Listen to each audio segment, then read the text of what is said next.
Alhamdulillahilladzi hadana lil imani wal islam wa ja'alana min ummati sayyidina Muhammadin alaihi afdhalus salati wassalam.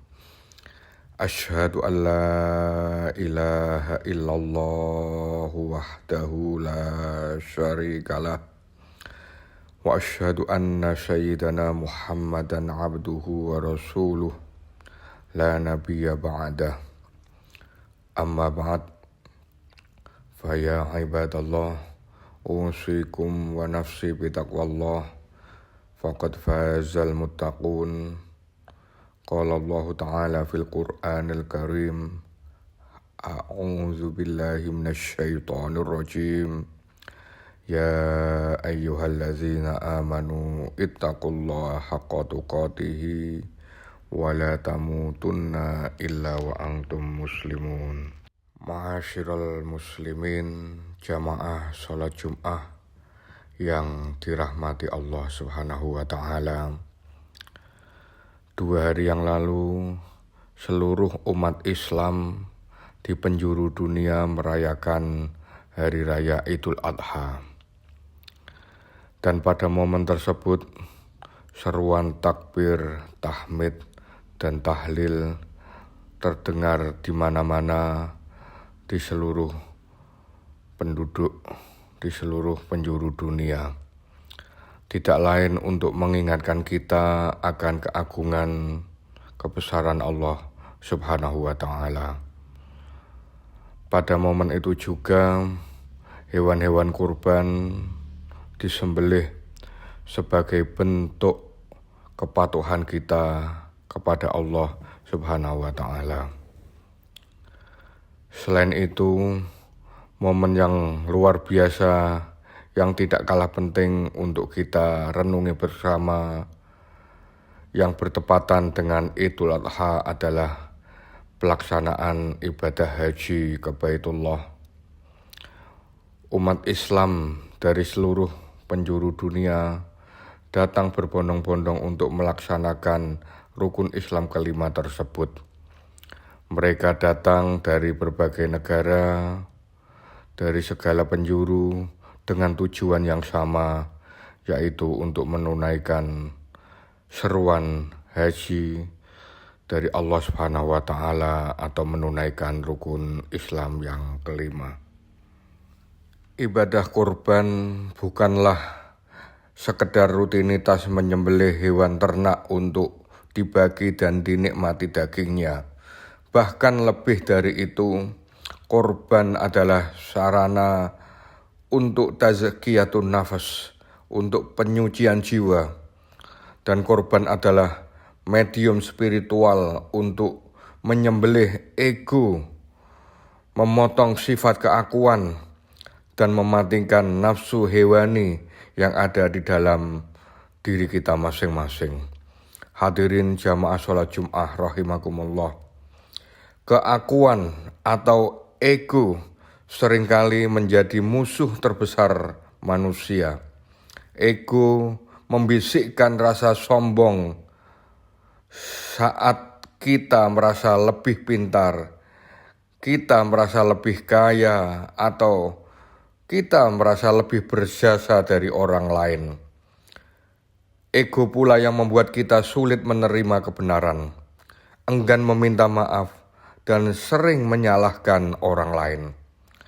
Jika ego ini tidak disembelih, ia akan tumbuh menjadi penyakit hati yang merusak amal ibadah kita, bahkan merusak diri kita, keluarga, bahkan bisa menghancurkan orang lain, bahkan dunia seisinya. Mari kita merenungkan keteladanan Nabi Ibrahim alaihissalam dan putranya Nabi Ismail alaihissalam. Ketika perintah Allah turun melalui mimpi yang merupakan wahyu untuk menyembelih putra tercintanya, tidak ada sedikit pun penolakan dari keduanya. Sayyiduna Nabi Ibrahim alaihissalam menyembelih rasa cinta yang berlebihan kepada anaknya demi cinta kepada Allah Subhanahu wa taala. Begitu juga Sementara Nabi Ismail alaihissalam membuang egonya, merelakan jiwanya demi taat kepada perintah Allah Subhanahu wa Ta'ala. Apa sesungguhnya sesuatu yang paling kita cintai dalam hidup ini? Mari kita renungkan sejenak. Bagi sebagian orang, jawaban jujurnya mungkin bisa jadi jabatan yang mentereng adalah sesuatu yang dicintainya. Bisa jadi sebagian yang lain, tumpukan kekayaan, uang, harta adalah yang paling dicintainya. Dan bisa jadi yang lain berpendapat limpahan kekuasaan, tahta, jabatan yang tinggi adalah sesuatu yang dicintainya. Dan begitu juga ada yang berpendapat popularitas, ketenaran yang dipuja-puja, disanjung-sanjung, itu merupakan sesuatu yang dicintainya. Atau mungkin sekedar hanya keuntungan kelompok dan golongannya. Dan pertanyaan mendasar inilah, saudaraku, yang sesungguhnya Allah ajukan kepada Sayyidina Ibrahim alaihissalam ribuan tahun yang silam di atas gersangnya tanah Mekah. Dan cara Nabi Ibrahim alaihissalam menjawab pertanyaan itulah yang kemudian mengubah sejarah dan membentuk peradaban manusia hingga hari ini. Coba kita membayangkan dan merasakan seandainya kita yang jadi Sayyidina Ibrahim atau Sayyidina Ismail alaihissalam. Bagaimana suasana psikologis, perasaannya, kejiwaannya saat itu. Dan pada waktu ujian itu terdatang, Nabi Ismail bukanlah anak balita yang belum mengerti apa-apa. Bahkan beliau sudah tumbuh menjadi pemuda, seorang remaja yang sudah bisa diajak bekerja sama, bisa menjadi sandaran masa depan ayahnya yang sudah sepuh tua pada waktu itu. Dan hal ini merupakan ujian yang berat yang diberikan kepada seorang pemimpin keluarga yang sempurna, yaitu Nabi Ibrahim alaihissalam. Namun perhatikanlah keagungan akhlak Sayyidina Ibrahim alaihissalam. Beliau tidak mengeksekusi perintah itu dengan tangan besi. Beliau juga tidak menyembunyikan perintah Allah dari anaknya.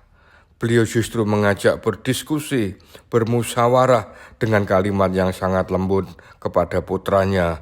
Fangdur madza tara, pikirkanlah wahai anakku, bagaimana pendapatmu. Dari hal tersebut, membedah makna batiniah dari peristiwa tersebut, beliau menjelaskan bahwa perintah menyembelih Nabi Ismail itu bukan karena Allah haus akan darah Nabi Ismail, bukan. Tapi melainkan untuk membersihkan hati Nabi Ibrahim kepada selain Allah. Hadirin jamaah sholat Jum'ah rahimakumullah. Pada peristiwa tersebut bisa mengetuk hati kita masing-masing. Ketahuilah, setiap manusia, termasuk di diri kita, di dalam dada mereka memiliki Ismailnya sendiri-sendiri. Sesuatu yang paling kita cintai, yang paling kita banggakan, dan yang kita sanjung-sanjung, kita berat untuk melepaskannya. Dan kita juga berat untuk kita korbankan demi perintah Allah. Dan bagi seorang pejabat, Ismailnya mungkin adalah kursi jabatan dan kekuasaan. Bagi seorang pengusaha, Ismailnya adalah keuntungan materi, harta yang berlimpah banyak. Bagi seorang politisi, Ismailnya adalah syahwat kekuasaan. Bagi seorang tokoh masyarakat, mungkin Ismailnya adalah ketenaran, masyhur dan banyak disanjung orang. Dan bagi seorang yang alim mungkin Ismailnya adalah merasa banyak ilmu atau merasa banyak ibadah dan lain sebagainya.